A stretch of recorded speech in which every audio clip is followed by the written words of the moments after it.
Assalamualaikum warahmatullahi wabarakatuh. Selamat pagi para mahasiswa sekalian. Pada kesempatan hari ini saya akan memberikan kuliah ya mengenai bisnis model dan produk branding pada controlled environment agriculture. Nah, ini kami sampaikan dalam mata kuliah Teknik Produksi Tanaman dalam Lingkungan Terkendali ya pada kesempatan hari ini. Baik, sedikit perkenalan. Ini saya Supriyanto dari Departemen Teknik Mesin dan Biosistem IPB. Kali ini kita akan coba membahas, langsung fokus saja pada bagaimana kita memanfaatkan bisnis model ya, mengembangkan bisnis model untuk produk pertanian pada lingkungan terkendali. Atau dalam bahasa Inggris kita kenal dengan Controlled Environment Agriculture. Nah, kalau kita lihat di sini bahwa kegiatan agriculture itu paling tidak kita bagi menjadi beberapa bagian. Pertama adalah production, di mana production ini mulai dari land preparation, construction, kemudian bagaimana kita menentukan atau memberikan pupuk dasar, harvesting, dan lain sebagainya. Dan juga kegiatan on-farm atau budidaya ini selanjutnya dilanjutkan dengan kegiatan post-harvest atau post-harvest ya, atau pasca panen dalam hal ini. Kemudian ada beberapa produk yang ditransform atau diproses menjadi produk jadi atau setengah jadi. Namun pada controlled environment agriculture umumnya produk itu di-delivery dalam bentuk fresh atau di-delivery dalam bentuk segar gitu. Nah, kemudian ada transportasi ini juga merupakan menjadi satu faktor kunci yang penting di mana ketika kita mentransform atau mentransfer produk segar ini membutuhkan handling yang berbeda dibanding dengan produk-produk yang olahan begitu. Sehingga nanti dapat kita terima di konsumen dalam bentuk segar. Nah, ini kira-kira business activity dalam kegiatan pertanian yang terkait dengan controlled environment agriculture. Nah, sebagai review bahwa kalau kita bicara controlled environment agriculture itu paling tidak ada dua yaitu menggunakan greenhouse yaitu menggunakan cahaya matahari, dan juga ada yang disebut dengan plant factory with artificial light. Nah, dua teknik budidaya di dalam rumah tanaman ini sangat berkembang selain dengan open field yang sudah jamak kita pahami begitu. Nah, ini kegiatan-kegiatan yang mungkin bisa dilakukan ya terkait dengan controlled environment agriculture. Kita lihat di sini misalkan fasilitas yang ada di IPB, Agribisnis Teknologi Park yang ada di Institut Pertanian Bogor misalkan, mereka memproduksi berbagai macam produk-produk pertanian, diantaranya adalah sayuran organik, kemudian melon, sayuran, dan lain sebagainya. Jadi produk-produk segar yang diproduksi di dalam rumah tanaman. Nah, ini merupakan satu model bisnis di mana produk sayuran ini dijual ke konsumen ya secara langsung melalui partner-partner yang ada. Nah, ini adalah beberapa teknologi budidaya yang ada ya, mulai dari greenhouse, kemudian juga ada screenhouse dan lain sebagainya, yang merupakan salah satu produk dari Institut Pertanian Bogor. Kemudian produk-produknya bisa berupa produk-produk segar seperti jambu kristal, jambu mutiara, pepaya, selada, kemudian okra, labu air, oyong, asparagus, kucai daun, bayam hijau, kangkung, terung bulat, dan lain sebagainya. Ini merupakan satu rangkaian produk segar yang diproduksi begitu ya. Kalau kita ambil contoh pada agribisnis teknologi pagi IPB misalkan. Nah, lalu dalam konteks bisnis ya, dalam konteks bisnis tentu kita harus mengidentifikasi siapa aktor yang nanti terlibat misalkan. Aktor-aktor ini mulai dari produsen yang memproduksi produk pertanian, kemudian tadi yang disebut dengan takeover product. Di takeover product ini yang merupakan pembeli produk awal ya, misalkan dalam konteks tadi model bisnis di Agribisnis Teknologi Park adalah ATP punya beberapa mitra. Mitra-mitra berupa petani, kemudian petani jual ke ATP. Nah, kemudian proses penjual yang dilakukan di ATP adalah proses packaging dan juga transporting. Sehingga quality produknya menjadi quality produk yang baik dan diterima oleh konsumen. Nah, di dalam bisnis ini tentu ada yang disebut dengan keuntungan. Nah, inilah disebut dengan value, ya, value dari sebuah produk. Jadi kalau tadi misalkan Anda jual di produk pertanian, misalnya dijual di pasaran biasa, harganya lebih murah, namun dengan dilakukan proses packaging, handling, dan lain sebagainya, maka produk itu menjadi lebih mahal, gitu ya, atau lebih punya nilai seperti itu. Nah, lalu apa sih proses bisnis itu yang kita lakukan adalah mengekstrak value tersebut. Sehingga di setiap tahapan produksi, di setiap tahapan tadi yang value chain tadi, kita ambil margin, ya. Nah, ini adalah gambaran ketika kita bicara margin, ya. Ada yang mengambil 10%, ada yang mengambil 20%, dan lain sebagainya. Nah, bagaimana kita menentukan berapa keuntungan yang kita peroleh dari setiap chain, setiap rantai nilai ini adalah pertama dari risikonya. Sebagai contoh misalkan packaging. Packaging itu punya risiko di mana produk itu tidak semuanya bisa di packaging, misalkan produk segar. Ada proses sortasi di situ. Sehingga proses sortasinya ada rendemen, misalkan 30% terbuang, misalkan 40% terbuang, dan seterusnya. Sehingga kita harus mengkalkulasi value atau nilai dari sebuah produk sehingga memenuhi unsur bisnis yang ada di tahapan tersebut, begitu. Sehingga semuanya untung, begitu ya, mulai dari produsennya sampai dengan tadi proses packaging sampai ke tangan konsumen. Nah, si konsumen memiliki kepuasan di mana produknya adalah produk segar yang bisa dikonsumsi dengan kualitas yang baik. Nah, itulah yang disebut dengan value chain dan juga total margin. Sehingga kalau kita bicara bisnis agriculture tadi, pada kontrol environment agriculture, maka ketika kita bisnis produk, maka produknya harus bisa diterima oleh konsumen dengan keadaan yang baik, begitu misalkan. Misalkan kalau di hidroponik memang dia tidak masuk ke dalam organic farming, tapi juga ketika kita menggunakan pupuk organik pada hidroponik, kita juga bisa menjual dalam bentuk organik misalkan.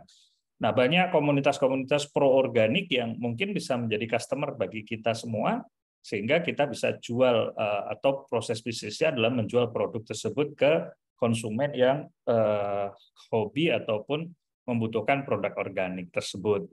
Sehingga tadi kita hitung total markup-nya atau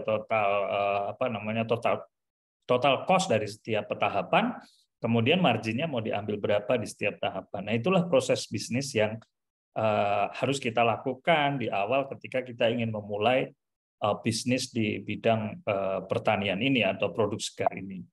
Nah, kemudian kalau kita lihat di sini, ya, bagaimana kita bisa memulai sebagai pemula misalkan atau sebagai pebisnis secara sistematis untuk membangun bisnis model tersebut. Nah, ini ada satu tools yang sudah kita pelajari pada kewirausahaan teknik pada semester yang lalu, yaitu bisnis model Canvas. Nah, ini mungkin saya ulang sedikit, kenapa kita harus menggunakan atau kenapa kita bisa menggunakan bisnis model Canvas, karena memang bisnis model Canvas ini merupakan salah satu tools, ya, yang bisa untuk digunakan untuk meng-create, mendeliver, kemudian meng-capture value dari sebuah bisnis ataupun sebuah project bisnis, begitu. Nah, tujuan dari bisnis model Canvas ini adalah satu, mendesain bisnis yang lebih baik, ya, sistematis, kemudian meng-create new business mungkin, atau kita juga bisa dalam bentuk improve organization, kemudian kita juga bisa dalam bentuk finding innovation ketika kita ingin membuat inovasi baru. Tadi kalau kita lihat tadi ATP itu berdiri sudah cukup lama, 10 tahun. Nah, kita bisa juga memanfaatkan bisnis model Canvas ini untuk mengimprove model bisnis yang ada, termasuk juga misalkan di Louis Kopo yang saat ini menjadi laboratorium pendidikan, nantinya akan didorong ke bisnis misalkan. Sehingga kita bisa mencari atau finding innovative ways yang kita bisa lakukan untuk mendapatkan revenue dari kegiatan control environment agriculture yang kita pelajari ini. Nah, apa saja apa bedanya antara bisnis model Canvas dengan apa namanya model bisnis biasa. Nah, pada model bisnis biasa kita biasanya membuat proposal bisnis mulai dari kita bikin ide, kemudian bikin bisnis plan, langsung bikin bisnis plan, kemudian men-create bisnis. Nah, tentu ini akan punya risiko failure yang cukup besar ya. Nah, sehingga muncullah bisnis model Canvas di mana ciri khas dari bisnis model Canvas adalah bagaimana idea creation itu dilakukan secara iteratif, dilakukan secara terus-menerus, artinya kita bisa berdiskusi satu sama lain, mengungkapkan ide bisnis yang kita lakukan tanpa terlebih dahulu membuat bisnis plan yang lengkap begitu ya.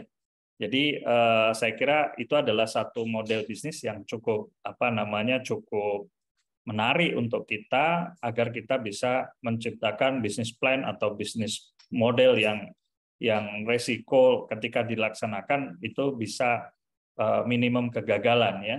Dan tentu sistematisasi ini menjadi sangat penting ya ketika kita bicara bisnis dalam era modern saat ini. Nah, kemudian kalau kenapa ini bisnis model ini penting? Itu untuk membantu kita untuk fokus pada bisnis yang akan dikerjakan ya. It's help to mapping the business. Kita bisa mapping bisnis itu seperti apa. Kemudian juga kita bisa sebagai guidance ataupun panduan untuk melakukan riset and development dalam bisnis kita. Nah, kemudian tentu kita bisa mendevelop nanti atau membangun bisnis strategi yang ingin kita terapkan dalam bisnis yang kita akan create begitu. Nah, apa yang menarik dari bisnis model Canvas ini? Pertama, efektif ya. Beberapa strategi bisnis atau proposal bisnis baru banyak didevelop menggunakan bisnis model Canvas ini. Karena dia efektif, transparan, fleksibel, bisa kita modifikasi dengan cepat begitu ya. Dan umumnya dia low failure karena memang proses iteratifnya cukup banyak gitu ya. Dan ini biasanya kalau efektif kenapa? Karena hanya satu halaman. Kita hanya cukup menggunakan satu halaman, kemudian mereduce tebalnya proposal bisnis yang biasanya cukup tebal begitu ya. Tapi nanti memang dibutuhkan yang lebih detail. Tapi pada tahap-tahap awal kita hanya menggunakan satu halaman tadi. Kemudian membuat bisnis kita itu mudah dipresentasikan, terutama nanti kepada partner bisnis kita, baik itu sesama business creators maupun nanti sebagai fundingnya gitu ya, karena bisnis pasti membutuhkan permodalan, funding dan lain sebagainya. Dan kita juga sangat mudah ya, easy to modify, tapi tetap komprehensif dengan konsep bisnis yang akan diterapkan, karena memang rule-rule yang dipakai di sini sudah menggunakan rule-rule model bisnis tadi. Nah, ini adalah keunggulan-keunggulan yang diklaim oleh bisnis model Canvas bisa membantu kita dalam mendevelop bisnis. Nah, apa saja bisnis model Canvas ini komponennya? Komponennya sebetulnya terdiri dari 9 building block ya, yang digunakan, yang intinya sebetulnya 9 building block ini terdiri dari 4 komponen yang kita butuhkan di dalam membangun bisnis. Yang pertama adalah create. Apa yang di-create dalam bisnis Anda. Nah, ini nanti akan ada 3 komponen di situ. Kemudian apa yang di-offer ke konsumen, apa yang diberikan kepada konsumen, dan bagaimana metode delivery-nya. Lalu bagaimana kita meng-capture keuntungannya. Nah, nanti kita akan lihat di situ komponen-komponen dari bisnis model Canvas. Nah, ini kira-kira yang tadi disampaikan, yang sebelah kiri atau create ini mulai dari sebetulnya kita bisa menggunakan pendekatan dari kiri ya, create, offer, deliver. Untuk mengcapture apa? Mengcapture value ya. Value-nya berupa 2 paling tidak, ada cost structure, revenue stream ya. Kemudian di create itu apa yang penting di situ? Yang pertama adalah key partnership-nya siapa atau mitranya siapa nanti yang akan bergabung untuk mendevelop bisnisnya. Kemudian key activity-nya misalnya tadi saya sampaikan kalau dalam konteks RTP adalah deliver produk organik misalnya, atau deliver produk segar ya, atau kita sebut dengan IPB Fresh. IPB Fresh adalah satu produk misalkan produk-produk pertanian segar yang kita deliver ke konsumen misalnya. Key resources-nya tentu ya, kita punya ahli-ahli pertanian, kita punya greenhouse, kita punya kebun, kita punya mitra yang cukup banyak, sehingga value proposition-nya nanti apa yang kita deliver ke konsumen ya. Customer relationship-nya ya kalau dengan kemitraan, channelnya, distribution channelnya ya dengan misalkan kita mendeliver produknya secara langsung. Nah, customer segmentnya tentu dalam konteks tadi bisnis hidroponik ini merupakan customer segment yang khusus ya, artinya wilayah perkotaan, kemudian dia punya economic value yang tinggi dan seterusnya. Sehingga cost structure-nya tentu dari sisi tadi bagaimana kita merunning bisnisnya itu sendiri dalam konteks kemitraan tadi, kemudian revenue stream-nya tentu dari penjualan itu sendiri. Nah, ini adalah contoh atau bagaimana kita meng-create sebuah bisnis. Tapi kadang-kadang kita muncul dari permintaan konsumen dalam mendevelop bisnis. Misalkan ada konsumen membutuhkan produk segar misalkan lah ya Lorenzo misalnya. Nah, Lorenzo ini butuhnya Lorenzo organik gitu. Dan ada kebutuhan misalkan 1 minggu 10 ton misalkan. Berarti mulainya dari mana? Dari customer segment kan. Kita punya customer dulu, baru kita dorong ke belakang. Bagaimana kita menyiapkan key resource-nya, kita menyiapkan key activity-nya, kita menyiapkan partnernya, dan menghitung cost structure dan revenue stream. Jadi kadang-kadang memang begitu. Jadi kalau produk pertanian ini sebetulnya sih pasarnya sudah ada seringkali. Misalkan lah ada beberapa isu misalkan untuk cabai sambal misalkan. Nah, sekarang pertanyaannya dari customer segmennya udah jelas misalkan sekarang ada ratusan ya rumah makan Padang, ada ratusan warteg misalkan, itu bisa langganan tiap hari aja misalkan satu warteg 5 kilo, 6 kilo gitu. Kalau kita punya 100 berarti sudah 60 kalau misalkan 10 kilo berarti ada butuh 6 ton cabai tiap hari bisa. Nah, bagaimana kebutuhan 6 ton cabai ini kita bisa penuhi dengan apa tadi? Dengan key partnership kita, key activity kita, resource kita yang kita punya. Jadi seringkali bisnis baru sekarang itu adalah market driven. Jadi di-develop dari marketnya terlebih dahulu, baru kemudian proses bisnis atau kegiatan di depannya itu nanti kita lakukan. Gitu. Baru kita rasionalisasi dalam konteks tadi, cost structure-nya bagaimana dan berapa revenue stream yang. Nah, yang cost structure dan revenue stream ini saya kira sudah disampaikan oleh Pak Sulaudin dalam konteks teknoekonomi ya pada mata kuliah ini. Jadi sudah disampaikan dan ini merupakan salah satu rangkaian dalam konteks membangun bisnis model dari kegiatan pertanian ini. Nah, kalau tadi kan kita bicara hanya produknya saja. Lalu bagaimana kalau produknya berupa jasa? Misalkan kita kan orang teknologi, misalkan kita akan mendeliver jasa produk IoT misalkan untuk mensupport bisnis smart agriculture misalkan. Nah, nanti bisa saja kita tinggal customer segmennya siapa, kemudian berapa jumlah greenhouse yang menjadi sasaran kita, baru nanti kita tentukan revenue stream-nya berapa, cost structure-nya bagaimana sehingga kita bisa menjual produk IoT kita dalam bentuk langganan, misalnya subscription, misalnya kontrak setahun, 2 tahun dan seterusnya. Sehingga proses kegiatan budidaya pertanian mereka menjadi smart, kemudian jadi lebih mudah misalnya. Mereka tidak peduli lagi terhadap tadi pemanfaatan atau mendevelop teknologi, mungkin modelnya sewa dan lain sebagainya. Ini juga dulu waktu zaman awal-awal komputer ada, ini juga model bisnis ini juga berjalan ya. Seperti misalkan ada satu sekolahan yang nggak bisa mendevelop lab komputer, mereka cukup membeli ke perusahaan dengan cara apa? Jasa. Jasanya dibayar dari mana? Jasanya dibayar dari SPP mahasiswa atau siswa. Sehingga nanti SPP siswa adalah yang diserahkan sepenuhnya ke perusahaan, kemudian perusahaan itu yang mencari guru dan merunning kegiatan pelatihan komputer ataupun lab komputer yang ada di sekolah itu. Nah, ini juga model bisnis yang mungkin bisa di-develop.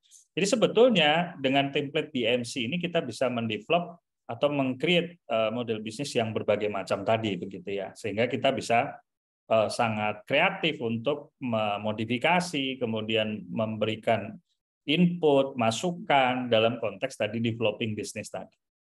Nah, ini kita akan coba mulai. Tapi sebetulnya kalau ini kan step-nya ya, step-nya ini tidak harus dari kanan atau dari kiri. Bisa saja tadi saya sampaikan, bisa saja dari create sesuatu. Kalau anak TMB mungkin mulainya dari membuat inovasi, misalnya inovasinya dalam bentuk meng-create sebuah produk baru, kemudian kita deliver ke customer. Tapi bisa juga mulainya dari customer, meng-create sesuatu yang baru yang customer butuhkan. Itu juga bisa. Jadi itu sangat fleksibel dari mana kita akan memulai proses bisnis ini.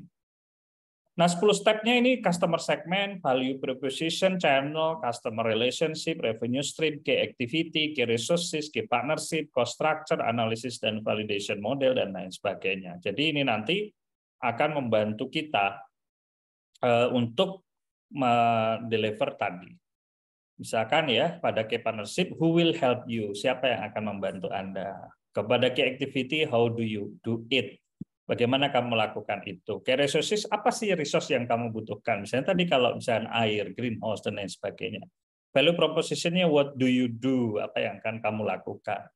Kemudian customer relationship tentu how do you interact with the customer. Misalkan direct selling tadi dengan melakukan pelatihan, dengan melakukan apa tadi ya.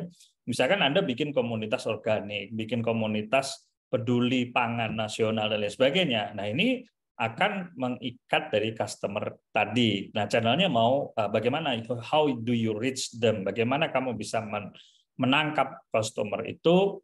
Kemudian customer segment tentu apa yang bisa kita bantu untuk customer. Ini apa yang sih yang dibutuhkan oleh customer? Kira-kira begitu. What do you help? Apa yang kamu tawarkan kepada customer? Apa yang menjadi keunggulan dari produk kamu? Ini juga hal yang sangat penting. Cost structure tentu saja dalam ekonomi teknik ada istilah capex dan opex, atau orang menyebutnya investment cost-nya berapa, kemudian nanti muncul sebagai cost per produk gitu ya. Kalau dalam konteks bisnis lebih mudah, nanti Anda cost per produknya berapa. Tapi juga ada skala kan. Kalau misalkan hanya produksi tadi, kalau misalkan Anda punya pabrik tanaman misalkan greenhouse, itu kalau produksi terus akan lebih murah atau lebih efektif begitu. Atau ada idle time-nya di situ. Kemudian revenue stream berkaitan dengan skala, how much you will make revenue ya. Kita akan menambah tadi markup harganya tadi berapa, value yang akan kita tawarkan kepada konsumen itu berapa begitu kira-kira. Nah, ini example ya, contoh ya, beberapa misalkan kita ingin membuat mikroalga. Ini pada kasus penelitian saya di Tsukuba misalnya, kita ingin membuat mikroalga bisnis model. Misalkan kita nyatakan bahwa mikroalga merupakan promising bisnis, kemudian beberapa keunggulan-keunggulan dari mikroalga. Tapi juga bisa kita membuat dalam bentuk tadi horticulture ya. Kalau ini mungkin contoh yang langsung di kita ya, di Horti IPB Farm misalkan. Ini hanya contoh ya. Saya ingin melakukan bisnis misalkan horticulture bisnis using controlled environment agriculture. Produknya fokus pada fresh organic product. Sehingga cultivation methodnya harus mengikuti organic produk, kemudian greenhouse atau greenhouse untuk memudahkan proses budidaya. Tapi yang harus dipahami tadi, kalau kamu menggunakan organic produk, maka harus tersertifikasi produknya adalah produk organik misalkan. Nah, ini tentu harus mengikuti standar-standar yang ada di organik. Nah, lalu kita buatlah ininya bisnis model canvas. Ini hanya contoh saja misalnya.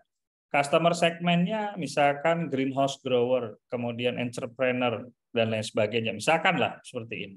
Sehingga kita akan bisa menentukan nanti proses bisnisnya. Kalau yang ini sih sebetulnya lebih banyak proses bisnisnya yang tidak terhubung yang tadi, yang Horti Farm IPB. Tapi ini lebih kepada bagaimana kita menjual tadi, proses bisnis atau proses produk-produk yang kita ingin tawarkan tadi ya, misalkan. Nah, selanjutnya misalkan kita pengen bikin karena anak TMB misalkan, kita orang TMB, kita mau Technofarm, horticulture business using control environment, tapi lebih fokus pada tadi construction, IoT services, farm services, marketing services, dan kita produknya berupa consulting dan juga construction atau service gitu ya, bisa juga seperti itu, layanan. Sehingga bisnis model canvasnya bisa berkembang lagi gitu ya, misalkan bagaimana kita bicara sistem building and companies, customer segmentnya ya, customer segmentnya misalkan building companies, kemudian crop business to consumer, healthy citizen, vegetarian, business to business bisa hotel, officer, restoran dan lain sebagainya. Ini kalau dalam konteks produk segarnya bisa. Sehingga kita bisa mengembangkan yang tadi, yang proses-proses tadi.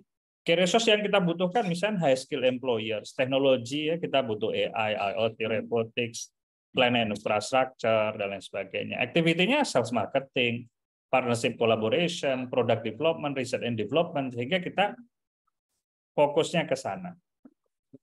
Selain juga kita bicara cost structure dan juga revenue stream, kita juga bisa misalkan social and environmental cost, social and environmental benefit, ini juga bisa kita kembangkan. Jadi bisnis model Canvas yang tadi 9 building block kita bisa kembangkan kalau kaitannya nanti dengan social environmental cost misalkan, atau social and environmental benefit-nya seperti apa. Sehingga ini menjadi keunggulan tersendiri dalam produk Teknofarm tadi. Sebetulnya ini lebih cocok untuk yang bisnis model yang pertama ya, saya terbalik membuat slide-nya, tapi saya kira kalau yang ini lebih banyak dia ke construction dan lain sebagainya. Saya kira Anda bisa terinspirasi lah dari bisnis model Canvas yang dibuat ini, sehingga nanti pada perkuliahan ini kita minta untuk membuat bisnis model Canvas dan narasinya nanti akan saya berikan contoh ya, beberapa jurnal misalkan yang terkait dengan bagaimana bisnis model Canvas ini bisa digunakan untuk mendevelop bisnis yang Anda buat, begitu ya.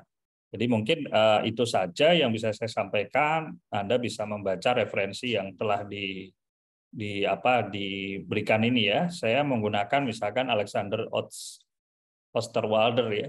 Pada tahun 2010 dia membuat buku Business Model Generation. Ini cukup menarik menurut saya bagaimana kita bisa memanfaatkan dan yang terkait dengan pengembangan bisnis model Canvas atau bisnis model dalam konteks pertanian tadi. Sehingga dapat kita simpulkan bahwa sebetulnya proses bisnis di dalam kegiatan controlled environment agriculture ini dapat kita lakukan ya, dapat kita bisniskan ya. Misalkan tadi terkait dengan fresh product-nya, kemudian yang kedua construction services-nya, atau Anda jualan lingkungan misalnya. Jadi dengan menggunakan tadi community based tadi, community based organic farming tadi, Anda bisa membuat misalkan nih Sabtu Minggu greenhouse yang organik tadi didatangi oleh calon konsumen Anda tadi untuk apa? Untuk pelatihan, healing dan lain sebagainya ya. Nah, sekarang ini sedang marak ya dalam dunia agriculture, orang tidak ingin days to days memelihara produk pertanian, tapi mereka ingin memiliki kebunnya begitu. Dan itu kan bisa juga dijadikan sebagai customer segmen ya. Misalkan mereka berlangganan yang tadi organic vegetables di dalam greenhouse ini mereka sudah memiliki dari awal gitu. Sehingga modal budidayanya dan seterusnya sampai revenue-nya juga udah dibayar oleh mereka. Bahkan mereka nanti pada minggu keberapa misalnya mereka bisa panen sendiri beserta dengan keluarganya misalkan. Nah, ini juga model bisnis baru ya kalau menurut saya, bagaimana kita bisa seperti saya membeli kebun lah ya. Tapi kebunnya tidak saya kelola sendiri gitu. Produknya bisa saya makan sendiri dan seterusnya. Ini tentu kalau misalnya kita bisa kasarnya ya, kita bisa misalkan langganan dengan 100 sekolahan aja misalkan gitu ya, per 100 sekolahan berarti kan kita butuh 100 plot budidaya misalkan. Nanti mereka datang di saat proses semai, penanaman dan seterusnya. Nanti beberapa bulan kemudian mereka datang lagi dalam konteks memanen dan mengemas produk mereka. Sementara cost production ditambah dengan keuntungannya sudah dibayar oleh mereka misalnya. Nah, ini model-model bisnis baru yang saya kira kita bisa jual ya. Termasuk merchandise-nya. Nanti mereka juga bisa dapat merchandise dan lain sebagainya. Jadi menurut saya bisnis model di pertanian ini kaitan dengan control environment agriculture, kaitan dengan ini cukup berkembang ya. Tidak hanya tadi jual produk segar saja. Selain juga tentu jual produk segarnya bisa kita lakukan. Sehingga model bisnis inilah yang harusnya kita kembangkan sehingga nanti kita bisa mendapatkan keuntungan yang lebih baik begitu ya terkait dengan control environment agriculture. Jadi kalau kita kreatif saya kira tidak ada masalah ya dalam konteks bisnis, mau modelnya seperti apa, revenue stream-nya munculnya dari mana, itu akan menjadi sangat berkembang. Dan saya harap teman-teman mahasiswa nanti bisa pada kuliah ini bisa membuat model bisnis ya sesuai dengan pengetahuan dan juga imajinasi yang teman-teman bisa lakukan. Tentu harus dihitung tadi teknoekonominya terkait dengan revenue stream-nya mau seperti apa, cost structure-nya bagaimana, sehingga cost per unit ya itu bisa keluar begitu. Nah, ini saya lagi menggagas seperti itu sehingga dalam konteks misalkan lab IPB, misalkan kita berlangganan dengan 3-4 sekolahan, bisa digunakan untuk praktikum, juga bisa digunakan untuk training buat mereka, sehingga revenue stream-nya bisa berkembang gitu ya, sehingga nanti dalam 5-6 tahun ke depan kita sudah bisa mengembangkan lagi kebun-kebun baru yang tentu ini di Jabodetabek sangat dibutuhkan begitu ya. Kalau kita lihat di Bogor ini orang kadang-kadang cuman piknik itu lihat apa ya, lihat gunung kosong gitu ya, atau lihat kerumunan aja udah jadi uang. Nah, tentu dengan produk pertanian ini saya kira kita bisa membuat sesuatu menjadi lebih valuable. Mungkin itu saja perkuliahan kita pada siang hari ini. Mudah-mudahan ada manfaatnya untuk Anda. Assalamualaikum warahmatullahi wabarakatuh.